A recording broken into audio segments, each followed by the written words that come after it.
The Iranian economy operates under some of the most severe international sanctions in modern history, yet somehow this nation of 85 million people continues to conduct billions of dollars in global trade every single day. How is this even possible when traditional banking systems have essentially blacklisted an entire country? The answer lies in a fascinating web of alternative currencies, digital assets, and financial engineering that reads like something out of a spy thriller.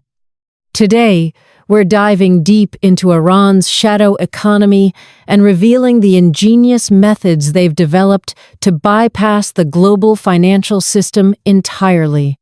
When you think about economic warfare, most people imagine tanks and missiles. But in reality, the most devastating weapons in the 21st century are sanctions, account freezes, and being cut off from the international banking network. Iran has been living under these conditions for over 4 decades, and their survival strategies have created one of the most sophisticated alternative financial ecosystems on the planet. Let's start with something that might shock you. Despite being under sanctions since 1979, Iran still manages to export over $60 billion worth of goods annually. That's more than the entire GDP of many developed nations. So where exactly is all this money going? And more importantly, how are they moving it around when every major bank in the world has been told to stay away? The story begins with Iran's national currency, the rial. Now, when most countries want to trade internationally, they convert their local currency into US dollars, euros, or another widely accepted reserve currency.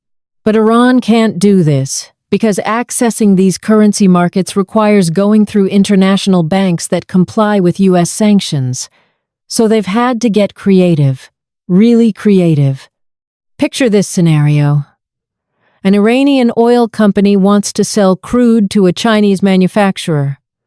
Under normal circumstances, the Chinese company would wire US dollars to an Iranian bank account. But there's no Iranian bank that can legally receive US dollars from international sources, so instead, they've developed a system of currency swaps that operates completely outside the traditional banking network. Here's how it works in practice. The Iranian company sells oil to China but never receives US dollars directly. Instead, the Chinese buyer deposits equivalent value in Chinese yuan into a special account controlled by Iran but held in a Chinese bank. Iran can then use these yuan to purchase Chinese goods, or they can arrange for the yuan to be converted into other currencies through a complex network of intermediary transactions that might pass through 5 or 6 different countries before the money reaches its final destination. But this is just the beginning. Iran has also pioneered the use of what economists call bilateral trade agreements. These are essentially barter systems between countries, but on a massive scale. Iran will trade oil to Turkey in exchange for gold. They'll trade natural gas to Pakistan in exchange for agricultural products. They'll trade petrochemicals to India in exchange for rice and machinery. These barter arrangements bypass the need for traditional currency exchanges entirely. No dollars change hands, no banks are involved, and therefore no sanctions are technically violated. It's international trade conducted like it was 500 years ago, but with modern commodities and sophisticated logistics networks. Now, here's where things get really interesting. Iran has become one of the world's most active participants in cryptocurrency markets, and not just for the reasons you might expect. While many people think of crypto as a way to hide transactions, Iran is actually using it as a legitimate tool for international commerce. The Iranian government has officially recognized cryptocurrency mining as an industrial activity. They've set up state-sanctioned mining operations that generate millions of dollars worth of Bitcoin, Ethereum, and other digital assets every month. These cryptocurrencies can then be traded on international exchanges without going through traditional banking channels. But Iran's crypto strategy goes far deeper than just mining. They've developed their own central bank digital currency called the digital rial. This isn't some experimental project. It's a fully functional digital version of their national currency that can be used for both domestic transactions and international trade with partners who are willing to accept it. The genius of this system is that it allows Iran to maintain monetary sovereignty while still participating in global commerce. A company in Venezuela can receive payment in digital reals for goods sold to Iran, then either hold those digital reals as a store of value or convert them to other cryptocurrencies on decentralized exchanges. Think about the implications here. Iran has essentially created a parallel financial system that operates independently of Western banking infrastructure. They're not just surviving under sanctions, they're thriving and innovating in ways that are reshaping how international commerce works. But the Iranian government isn't stopping there. They've also established what they call free trade zones, which are special economic areas where different currency rules apply. In these zones, businesses can legally trade in US dollars, euros, Chinese yuan, Russian rubles, or any other currency they choose. These zones act as economic bridges between Iran's domestic economy and the international market. The most famous of these is the Kish Free Trade Zone, an island in the Persian Gulf that operates almost like a separate country from a financial perspective. International companies can set up operations in Kish, conduct business with Iranian partners using whatever currency they prefer, and then transfer profits out of the zone without triggering sanctions violations. Now you might be wondering, how does Iran convert all these alternative currencies and digital assets back into something they can use domestically? This is where their internal financial system gets really sophisticated. Iran has developed a network of exchange houses that operate similarly to currency exchanges in other countries, but with some unique features. These exchange houses can convert Chinese yuan into rials, digital rials into physical gold, Bitcoin into euros, or any other combination you can imagine. They operate with government approval and provide exchange rates that are often more favorable than what you'd get through traditional banking channels in other countries. But here's something most people don't realize. Iran's currency diversification strategy has actually made their economy more resilient in some ways than countries that rely heavily on US dollars. When the dollar strengthens or weakens, it can cause major disruptions in economies that are heavily dollarized.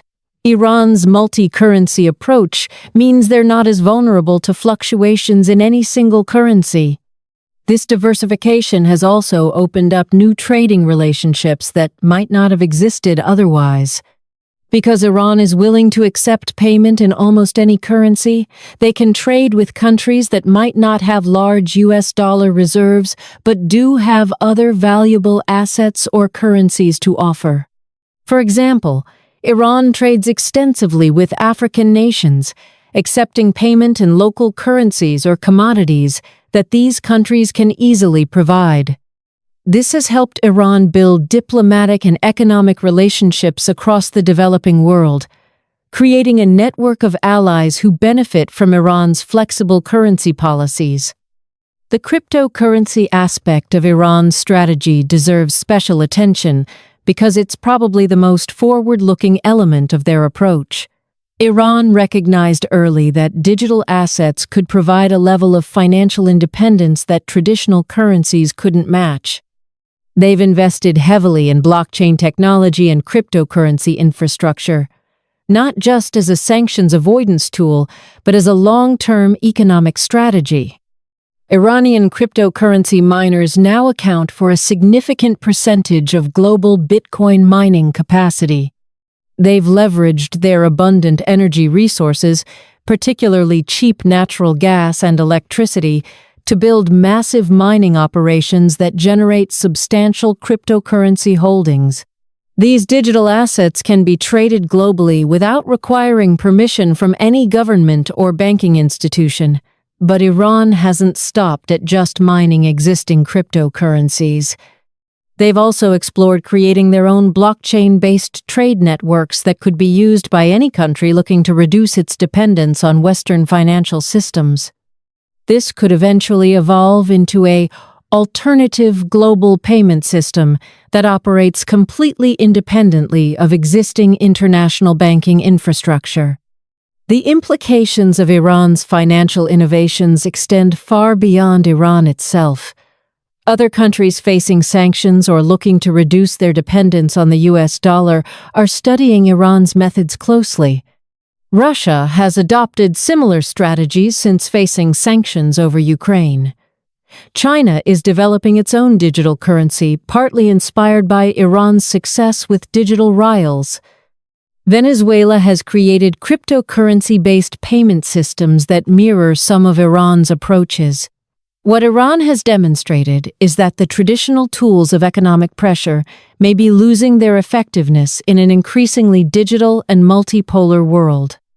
When any country can create its own digital currency, establish direct trade relationships without using US dollars, and access global cryptocurrency markets, the ability of any single nation to economically isolate another becomes much more limited. This has profound implications for global economics and geopolitics. The US dollar's role as the world's primary reserve currency has been a major source of American economic and political influence for decades. Iran's success in building alternative financial systems could inspire other nations to reduce their reliance on dollar-denominated trade and banking. But Iran's approach isn't without risks and challenges. Operating outside traditional banking systems means giving up certain protections and standards that international banks provide. Cryptocurrency markets are notoriously volatile, which can create unexpected losses. Barter trade arrangements require finding partners who have exactly the goods or services you need, which isn't always possible. There's also the constant cat-and-mouse game with sanctions enforcement. As Iran develops new workarounds, sanctions authorities develop new rules and enforcement mechanisms to counter them. This creates an ongoing arms race between financial innovation and regulatory response that requires constant adaptation and investment. The human cost of this financial isolation shouldn't be overlooked either. While Iran has developed sophisticated workarounds for government and business transactions, ordinary Iranian citizens often struggle to access international financial services. They can't easily travel abroad with credit cards, transfer money to family members living overseas, or participate in global e-commerce platforms. However, some of Iran's innovations are actually benefiting ordinary citizens. The digital Rials system makes domestic transactions faster and more efficient. The government's acceptance of cryptocurrency has created new income opportunities for tech-savvy Iranians who can participate in global digital asset markets. The diverse currency system has also created arbitrage opportunities that some entrepreneurs have leveraged into successful businesses. Looking toward the future, Iran's financial strategies are likely to become even more sophisticated. They're investing heavily in artificial intelligence and machine learning technologies that could automate many aspects of their alternative trading systems. They're exploring quantum cryptography that could make their digital currencies even more secure and anonymous. They're developing smart contracts that could automate complex multi-party barter arrangements. The rest of the world is watching these developments with intense interest. Some see Iran's financial innovations as a threat to the stability of the international monetary system. Others view them as necessary innovations that could democratize global finance and reduce the dominance of traditional banking institutions. What's certain is that Iran has proven that financial isolation, even when enforced by the world's most powerful economies, doesn't necessarily mean economic collapse. Instead, it can drive innovation and the development of alternative systems that might eventually challenge the dominance of existing financial infrastructure. The story of Iran's currency and cryptocurrency strategies is ultimately a story about adaptation and resilience. When faced with what seemed like insurmountable financial barriers, Iran didn't just find ways to survive. They created new models for how international commerce could work in a digital age. Whether you view Iran's approach as creative problem-solving or dangerous rule-breaking probably depends on your political perspective. But from a purely economic and technological standpoint, what Iran has accomplished is remarkable. They've built a functioning alternative to the global financial system using nothing more than creativity, determination, and a willingness to embrace new technologies. As we move further into the digital age, the lessons from Iran's experience become increasingly relevant. The traditional boundaries between national economies are blurring. Digital assets are becoming more widely accepted. Direct peer-to-peer transactions are becoming easier and more common. The financial innovations that Iran developed out of necessity might become the standard way of doing international business for everyone. The next time you hear about sanctions being imposed on a country, remember Iran's story. Economic isolation isn't necessarily permanent, and the tools for bypassing traditional financial systems are becoming more powerful and accessible every year. Iran has shown that with enough ingenuity and persistence, any country can find ways to participate in the global economy, regardless of political barriers.